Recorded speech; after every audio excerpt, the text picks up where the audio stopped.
Baiklah, kita akan melanjutkan pembelajaran kita bab 1, yaitu seni lukis. Nah, sekarang kita masuk ke bagian B, tema seni lukis. Tema dalam berkarya seni lukis ada 6, yaitu 1. Manusia dengan dirinya sendiri. Untuk mengungkapkan cita rasa keindahan, manusia mewujudkannya lewat media ekspresi. Kadang seseorang menggunakan potret dirinya sendiri sebagai objek lukisannya. Contohnya adalah potret diri. Seperti ini contoh lukisannya. Yang kedua, manusia dengan manusia lain. Seorang perupa kadangkala dalam mengekspresikan cita rasa keindahan menggunakan objek orang-orang yang ada di sekitarnya, seperti istrinya, anak-anaknya, orang tua, temannya, tetangganya. Contoh lukisan tema manusia dengan manusia lain adalah seperti yang digambar ini. Yang ketiga, manusia dengan alam sekitarnya. Alam sekitar yang sangat menarik bagi para pelukis untuk mengungkapkan cita rasanya sering dijadikan objek untuk lukisannya, seperti pemandangan gunung, laut, sungai, sawah, hutan, dan sebagainya. Contoh lukisan tema manusia dengan alam sekitarnya adalah seperti digambar ini. Yang keempat, manusia dengan alam benda. Benda-benda di sekitar kita memiliki keunikan tersendiri bagi para pelukis. Nah, sehingga benda-benda tersebut menjadi objek lukisannya. Contoh lukisan manusia dengan alam benda seperti yang digambar ini. Bisa seperti cangkir, kendi, teko, vas bunga, guci, botol, dan lain-lain. Yang kelima, manusia dengan aktivitasnya. Manusia dalam kehidupan sehari-hari beragam mengabadikan kegiatan dalam bekerja.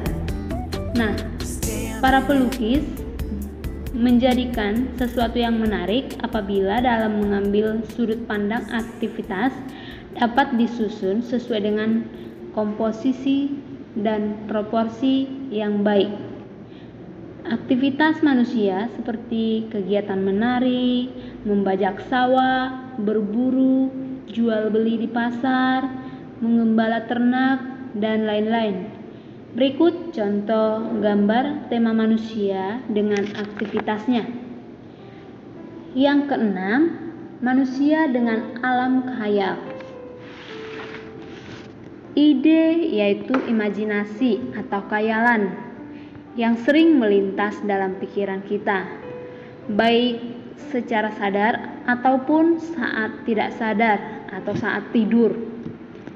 Nah, hasil karya seni rupa seperti ini sering disebut karya seni surrealisme.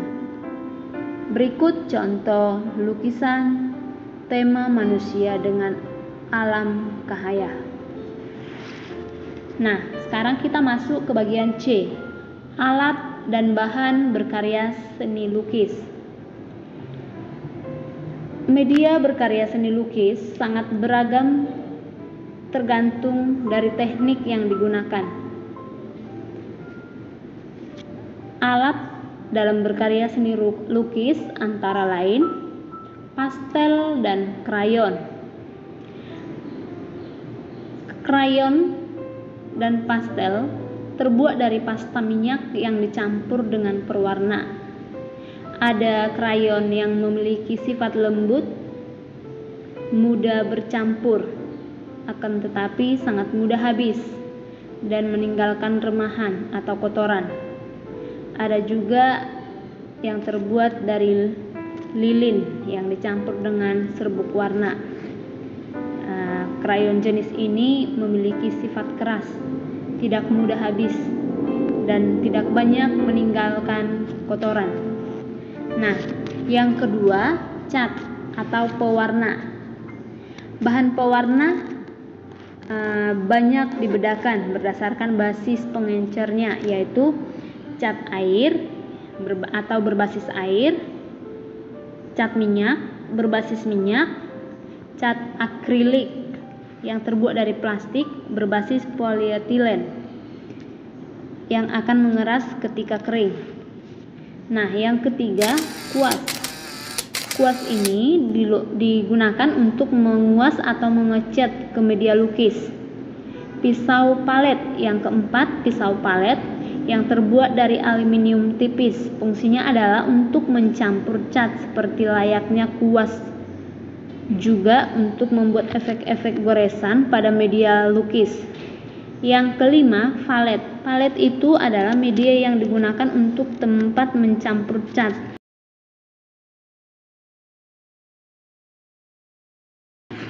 Lanjut, yang keenam, kanvas. Kanvas merupakan bahan media yang umum dipakai sebagai media dalam melukis. Itulah bahan alat dalam melukis. Nah, selain bahan dan alat, kita masuk ke bagian D, yaitu jenis lukisan, teknik, dan bahan yang digunakan. Nah, beberapa teknik yang digunakan dalam melukis ada sebanyak 4. Antara lain 1, lukisan cat warna, atau ini dikatakan dengan teknik akuarel. Teknik akuarel yang dipakai dalam teknik ini adalah cat air berbentuk pasta yang tidak dicampur dengan air. Teknik akuarel adalah melukis dengan sapuan warna yang tipis sehingga hasilnya transparan. Yang kedua, mozaik. Teknik mozaik adalah teknik menempelkan pecahan atau lempengan kaca yang berwarna-warni pada lukisan. Yang ketiga, lukisan kaca. Teknik lukisan kaca menggunakan kaca, timah, kuningan, dan tembaga sebagai penyambungnya. Lanjut, yang keempat, lukisan batik. Lukisan batik tekniknya hampir sama dengan tata cara membatik, yaitu dengan menutupi permukaan kain dengan lilin atau malam batik. Nah, sekarang kita masuk ke bagian E, prosedur berkarya seni lukis. Nah, dalam berkarya seni lukis ada beberapa prosedur atau langkah-langkah dalam melukis, antara lain memunculkan gagasan. Pada saat memunculkan gagasan, apa yang kita pikirkan? Atau dari pengalaman orang lain kah? Atau melihat objek secara langsung? Atau melihat dari buku, contohnya majalah, internet, dan sebagainya? Ataupun mengunjungi museum? Itulah dikatakan memunculkan gagasan. Yang kedua, membuat sketsa. Kalau kita sudah muncul gagasan, sudah ada yang kita pikirkan sesuatu objek yang mau dilukis, kita buat sketsa. Yang kedua berarti membuat sketsa. Sketsa itu adalah gambar awal yang akan dijadikan lukisan. Yang ketiga, menentukan media berkarya, bahan, dan alat. Proses ini adalah untuk media yang kita gunakan, misalnya menggunakan kertas, menggunakan tembok, menggunakan papan, atau media yang cangkang telur atau permukaan benda pakai. Nah, menggunakan cat minyak, cat akrilik, cat tembok, ataupun menentukan proses dan teknik berkarya seni. Yang ketiga, menentukan teknik. Menentukan teknik ada beberapa yang dapat digunakan dalam melukis, antara lain teknik akuarel, warna transparan, teknik plakat, warna tebal, teknik goresan ekspresif dengan menggunakan jar, kuas, atau pisau palet, teknik tebal dan bertekstur, teknik timbul. Itu tadi dikatakan kalau teknik timbul adalah mozaik. Yang terakhir adalah mewarnai dan menyempurnakan lukisan. Nah, supaya hasilnya bagus, maka yang terakhir itu kita warnai. Itulah pembelajaran bab 1 seni lukis. Semoga anak-anak nih semua paham tentang pembelajaran seni lukis yang Miss jelaskan melalui tayangan video. Nah, tugasnya adalah tugas anak-anak Miss. Tugas yang pertama, gaya atau aliran apakah lukisan berikut ini? Tuliskan dan jelaskan. Yang kedua, tuliskan 6 tema seni lukis. Yang ketiga, tuliskan aliran seni lukis lengkap dengan nama pencipta dan contoh lukisannya.